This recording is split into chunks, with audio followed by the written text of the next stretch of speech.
नमस्कार दोस्तों, मैं आपके साथ हूँ फिर से रहमान सैफ़ी। जैसा आपने विंडो पे देख रहे हैं कि चेतन दास चावरिया जी या बाकी अन्य पदाधिकारी भी यूनियन के और वेस्ट जोन में पहुँचे हैं आज समस्या जानने के लिए। और एक बहुत बड़ा जो मुद्दा सिविक सेंटर प्रदर्शन में जो गिरफ्तारियां हुई उसमें चेतन दास चावरिया जी और हमारे एक सज्जन यहाँ पे खड़े हैं वो भी मौजूद थे और बहुत बढ़ चढ़ के इन्होंने प्रदर्शन में हिस्सा लिया, जिसका शोर आज पूरी दिल्ली के निगम समाज में और वाल्मीकि समाज में सुनाई दे रहा है। चेतन दास जी, सबसे पहले मैं आपसे जानना चाहूँगा, जिस तरह से सिविक सेंटर प्रदर्शन हुआ, सुनीता जी ने एक प्रदर्शन करवाया, आप सब लोगों ने उसमें बढ़ चढ़ कर हिस्सा लिया, बहुत भारी मात्रा में हज़ारों की संख्या में लोग वहाँ पहुँचे, कर्मचारी वहाँ पहुँचे, लेकिन फिर भी पुलिस की और निगम प्रशासन की ऐसी बर्बरता रही कि आपको अपनी गिरफ्तारी देनी पड़ी। क्या रोशनी डालेंगे? मैं इसमें सबसे पहले आपका धन्यवाद करना चाहूँगा। उसमें प्रशासन की बहुत ज़्यादा हठधर्मी और दिल्ली पुलिस की जबरन हम बड़ा अच्छे ढंग से सुचारू रूप से प्रदर्शन कर रहे थे। कोई भी किसी किस्म की कोई दिक्कत नहीं थी। सभी ने मास्क लगाया हुआ था, सभी अपने सोशल डिस्टेंसिंग का पालन कर रहे थे, लेकिन पुलिस की ज़बरदस्ती करी। उन्होंने हमारे साथ बड़ी बदतमीजी की, उन्होंने हमें ज़बरदस्ती गाड़ी में बिठाया गया, लेकिन हम इसकी निंदा करते हैं। और इसमें हमारी नगर निगम का, दक्षिण दिल्ली का कमिश्नर का बहुत बड़ा रोल है हमें गिरफ्तार कराने में। हम इसका मुँह तोड़ जवाब देंगे, चाहे हमें कुछ भी करना पड़े। एक बात और, जिस तरह से प्रदर्शन की प्रतिक्रिया चल रही थी, जैसा आपने बताया बिल्कुल सही, इस तरह से चल रही थी, वो कर्मचारी कहीं ना कहीं हताश हुए हैं इस सबसे। देखो, कर्मचारी तो हताश होगा ही होगा। जब कर्मचारी का काम नहीं होगा, आज भी हमें अनेकों जगह से टेलीफोन आ रहे हैं, हमने करना क्या है? हमने एक ही बात कही है कि अभी रुक जाओ, हम काम करेंगे, लेकिन ताबड़तोड़ करेंगे और प्रशासन को मुँह तोड़ जवाब देंगे। चेतन दास जी, जिस तरह से आपने अपनी पूरी उम्र लगभग निगम को दी है, आपने सेवा है आपकी बहुत वर्षों की, जिस तरह से ये गिरफ्तारी हुई, थाने में जाने के बाद किस तरह की प्रतिक्रिया पुलिस की तरफ से, निगम प्रशासन की तरफ से आपके साथ हुई? हमारे साथ बदतमीजी की गई, ज़बरदस्ती हमें बहुत ही ज़्यादा दिल्ली पुलिस ने हमारे साथ प्रताड़ित किया और हमें इतनी भद्दे तरीके से ले जाया गया। जो हम क्रांतिकारी हैं, कोई हम आतंकवादी नहीं है, हमारे साथ बहुत बुरा बर्ताव किया गया, इसलिए हम पुलिस की भी निंदा करते हैं। बिल्कुल बिल्कुल, ये चेतन दास चावरिया जी ने बिल्कुल साक्ष्य बताया पूरी घटनाक्रम का। हमारे साथ यहाँ पर एक सज्जन और हैं, वीरेंद्र सिंह चुड़ियाना जी मौजूद हैं यहाँ पर। इनसे जानेंगे, क्योंकि इनका भी एक बहुत बड़ा सहयोग और बहुत बड़ा योगदान उस प्रदर्शन में रहा, लेकिन आज वेस्ट जोन में पहुँचे हैं तो वेस्ट जोन की समस्या के बारे में बात करेंगे। चुड़ियाना जी, थोड़ा सा आगे आ जाइए आप। मैं आपसे जानना चाहता हूँ, जिस तरह से एक रेगुलाइजेशन का जो मुद्दा है, एक बहुत बड़ा मुद्दा है, जो लगभग पूरी दिल्ली के 12 जोनों में हमेशा हमने देखा है और उसके बारे में चर्चा की है, बात की है, तो वेस्ट जोन में पहुँचे हैं आज। वेस्ट जोन की कर्मचारियों की जो ये रेगुलाइजेशन की समस्या है, उस पर क्या रोशनी डालेंगे?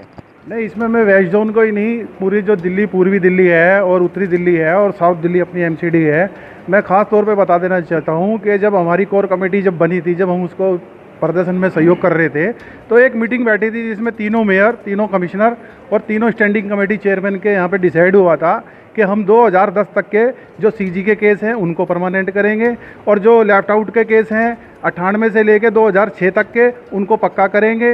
वो सारी चीज़ें सिर्फ है ना कागजों पे ही लिखी हुई थी। अब जैसे पूर्वी दिल्ली में सुनने में आता है कि वहाँ पे उमा देवी वर्सेस कर्नाटका केस उठाया जा रहा है कि 10/4/6 के बाद हम नहीं कर पाएंगे। अगर 10/4/6 के बाद अगर पूर्वी दिल्ली में नहीं कर पाएंगे तो यहाँ साउथ दिल्ली में 2010 के कैसे हम सीजी के इन्होंने ऑर्डर निकाल रखे हैं। और ये सर हमारे को एक तरह से घुमाने वाली बात है। उमा देवी वर्सेस कर्नाटका में साफ लिखा हुआ है, जिनको 10 साल हो गए हैं काम करते हुए, उनका हक बन जाता है कि उनको परमानेंट करना चाहिए। अगर कोई अफसर गुमराह कर रहा है तो हमारे पास सुप्रीम कोर्ट के ऑर्डर पड़े हुए हैं, चाहे वो पूर्वी दिल्ली हो, चाहे उत्तरी दिल्ली हो, चाहे हमारे वेस्ट दिल्ली हो। हम उसमें कह रहे हैं कि जैसे ऑर्डर निकले हुए हैं उन पे इम्प्लीमेंट करें, नहीं तो अब जो हड़ताल 27 तारीख से हमारी ये कंटिन्यू चलती आ रही है या आगे विकराल रूप लेती आएगी। अभी ये सिर्फ अभी दक्षिण दिल्ली नगर निगम, उत्तरी दिल्ली नगर निगम और पूर्वी दिल्ली नगर में आंशिक रूप से थोड़े थोड़े उसमें चल रही है। अब अगर हमारी मांगे जल्दी पूरी नहीं करी और तीनों कमिश्नर ने नहीं करी तो वो दिन जरूर आ जाएगा कि दिल्ली महामारी में जैसे हमारे 30 सफाई कर्मचारी जो कोरोना से पीड़ित थे उनको डेथ कर गए हैं, और ना ही दिल्ली सरकार ने उनको 1 करोड़ रुपए दिया। 1 करोड़ रुपए उस सफाई कर्मचारी, 50 लाख केंद्र सरकार को भी देना था। 50 लाख की फाइल मैंने यहाँ पे अपने जो लाजपत नगर जोन में विनोद हरलाल की उस पर पुटअप कर दी गई है। 50 लाख की फाइल केंद्र सरकार को जा चुकी है, पर पुटअप हो जाती है, सब कुछ हो जाती है, उसमें एक ऑब्जेक्शन ये लगा देते हैं कि उनकी कोविड-19 ड्यूटी नहीं थी। आप साबित करें कि दिल्ली में तमाम जगह पे मास्क फेंके जाते हैं। अगर ड्यूटी नहीं थी, प्रशासन ये कह रहा 10 लाख का चेक भी दिया, उनको नौकरी भी दी उनके लड़के को। थोड़ा ये थोड़ा हमारे जो दिल्ली जो अपने सरकार के जो मुख्यमंत्री हैं, मुख्यमंत्री अरविंद केजरीवाल, उन्होंने कहा है कि कोविड-19 की ड्यूटी जो दिल्ली सरकार की तरफ से लगेगी या अस्पतालों में लगेगी, उनको हम 1 करोड़ रुपए देंगे।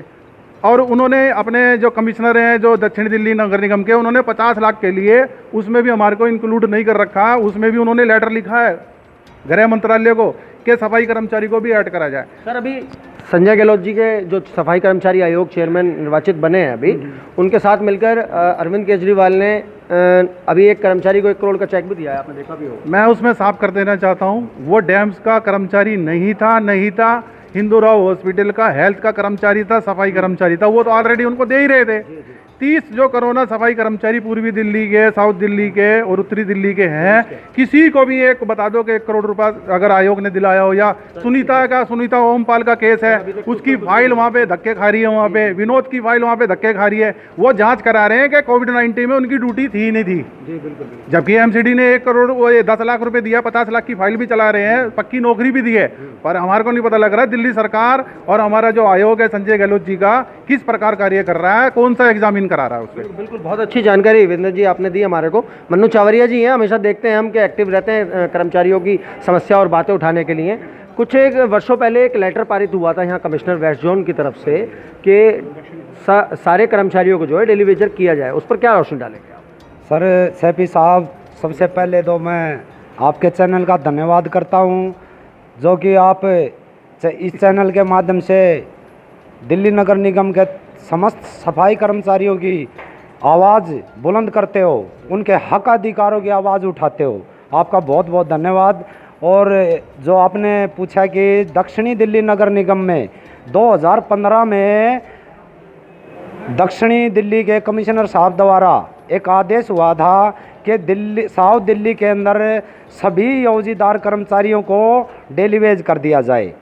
तो उसको चलते हुए तीनों जोनों में सभी कर्मचारी योजीदार कर्मचारी डेली वेज कर दिए गए, लेकिन वेस्ट जोन के अंदर हमारे योजीदार कर्मचारी डेली वेज नहीं किए गए, जो कि आज भी वो योजीदार की पद पर कार्यरत हैं। और आज एक बहुत ही निंदनीय काले कानून के तहत डैम्स हेडक्वार्टर की तरफ से एक ऑर्डर जारी किया गया, जिसमें हमारे पक्के कर्मचारियों की लीव ख़त्म कर दी गई है। उनकी छुट्टियों पर जो हमारे कर्मचारियों को, योजीदार कर्मचारियों को हाज़िरी मिलती थी, वो छुट्टियां, वो हाज़िरी अब हमारे योजीदार कर्मचारियों को नहीं मिलेगी, जो कि 20 साल से हमारे कर्मचारी, योजीदार कर्मचारी अपनी ड्यूटी कर रहे हैं, निगम की सेवा कर रहे हैं, दिल्ली की जनता की सेवा कर रहे हैं।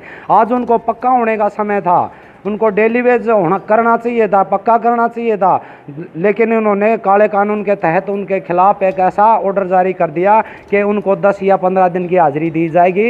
ये बहुत ही निंदनीय है और इसकी हम घोर निंदा करते हैं। इसके खिलाफ हम अब जो आह्वान हुआ है निगम की यूनियनों की तरफ से काम बंद हड़ताल का, हम इंतज़ार कर रहे हैं या तो जल्दी से हमारे कर्मचारियों को पक्का किया जाए, हमारे कर्मचारियों को डेली वेज किया जाए, हमारे कर्मचारियों के लाभांश दिए जाए, हमारे कर्मचारियों के मेडिकल कार्ड दिए जाएं, हमारे कर्मचारियों के सारे अधिकार दिए जाए। अन्यथा हम पूरी दिल्ली को 272 वार्डों को सफाई व्यवस्था की तरफ से बंद कर देंगे, जाम कर देंगे और पूरी दिल्ली को बिल्कुल सड़ा देंगे। बिल्कुल, बहुत अच्छी जानकारी चावरिया जी आपने दी। एक साहब और हैं यहाँ पर, उनसे भी जानेंगे, क्योंकि समस्या बहुत गंभीर है वेस्ट जोन की, करुणामूलक आधार से जुड़ी है। आप बोलना चाहते थे करुणामूलक आधार के मुद्दे के बारे में, क्या बताना चाहेंगे? रहमान सैफी जी, पहले तो आपका धन्यवाद कि समस्त सफाई कर्मचारियों की आवाज़ समय समय पर आप उठाते रहते हैं। आपके चैनल का बहुत बहुत धन्यवाद। मैं आपको बता दूं कि निगम के अंदर एक बहुत ही दोहरी एक कुठाराघात जो कर्मचारियों के साथ किया जाता है, वो ये किया जाता है कि एक कर्मचारी, उनका खुद का कर्मचारी जो एक सेवा देते देते अगर वो मृत्यु की शिखर पर पहुंच चुका है, शहीद हो गया है, तो उसके आश्रितों को लंबे समय के लिए इंतजार कराता है निगम प्रशासन। जैसे कि 89 डेज़ दी जाती है, ये भी इसे कुठाराघात कहा जा सकता है। 89 डेज़ जो दी जाती है वो तुरंत प्रभाव से एक सहायता राशि होती है जिसको दी जा सकती है उसको, उसके घर को, परिवार को, लेकिन उसके लिए भी साल 2-2 साल हमारे कर्मचारियों को, आश्रितों को इंतज़ार करना पड़ता है। और आपके माध्यम से यही कहना चाहूँगा कि 89 डेज़ जो है ये ना देकर अगर हमारे अधिकारी जो सुन रहे हैं हमें, उनको डायरेक्ट डेली वेजर नौकरी दी जाए तो ये उनके लिए एक अच्छा वो रहेगा कर्मचारियों के लिए। और ये जो आने वाली हड़ताल जो हमारी जो चल रही है हमारी, ये मजबूर किया जा रहा है हमें, यूनियन को ये एक मजबूर किया जा रहा है क्योंकि यूनियन किसी भी तरह से किसी भी हड़ताल के पक्ष में नहीं है। वह कोशिश करती है कि दिल्ली में या देश में किसी भी तरह से पूर्ण रूप से व्यवस्था बनी रहे, लेकिन निगम प्रशासन व सरकार हमें मजबूर कर रही हैं, क्योंकि हमारे वर्षों से लाभांश जो हैं वो नहीं देती हैं हमें, तो इसलिए मजबूर किया जा रहा है। और आने वाले समय में इसका खामियाजा निगम पर सरकार व सरकार भी भुगतेंगे। दिल्ली के अंदर जो आप देखेंगे, दिल्ली आने वाले दिनों में कूड़ा कूड़ा होने वाली है। चेतन दास जी, चलते चलते आपसे आखिरी बार एक बात जरूर जानना चाहूँगा, आज निगम कर्मचारियों को इस पूरे घटनाक्रम को लेकर क्या संदेश देना चाहते हैं? मैं ये संदेश देना चाहता हूँ कि अगर प्रशासन ने अपनी हठधर्मी नहीं छोड़ी तो दिल्ली में बहुत बुरा हाल होगा, और शायद हो सकता है अब की बार उग्र प्रदर्शन हो। इसमें हम कुछ नहीं कह सकते, कुछ भी हो सकता है। हम कुछ भी करने के लिए मजबूर हो जाएंगे। अगर हमारे मजदूरों का प्रशासन ने कोई काम नहीं किया तो प्रशासन की ईंट से ईंट बजा देंगे अब की बार हम, चाहे कुछ भी हो। तो आपने देखा भी और सुना भी दोस्तों कि जिस तरह से आज निगम की जो व्यवस्था, निगम ने इस तरह के हालात पैदा कर दिए हैं कर्मचारियों के आगे। आज कर्मचारी कहीं ना कहीं त्राही होकर मजबूर हो गया है कि कुछ ना कुछ ऐसा करने के लिए जिससे उसके जो भी लाभांश है वो उसको मिल सकें, और जो उसके परिवार की जो भी समस्या है वो उसकी हल हो सके। तो दोस्तों, अगले मुद्दे के साथ, एक नई बात के साथ आपके सामने फिर हाजिर रहेंगे। जय हिंद।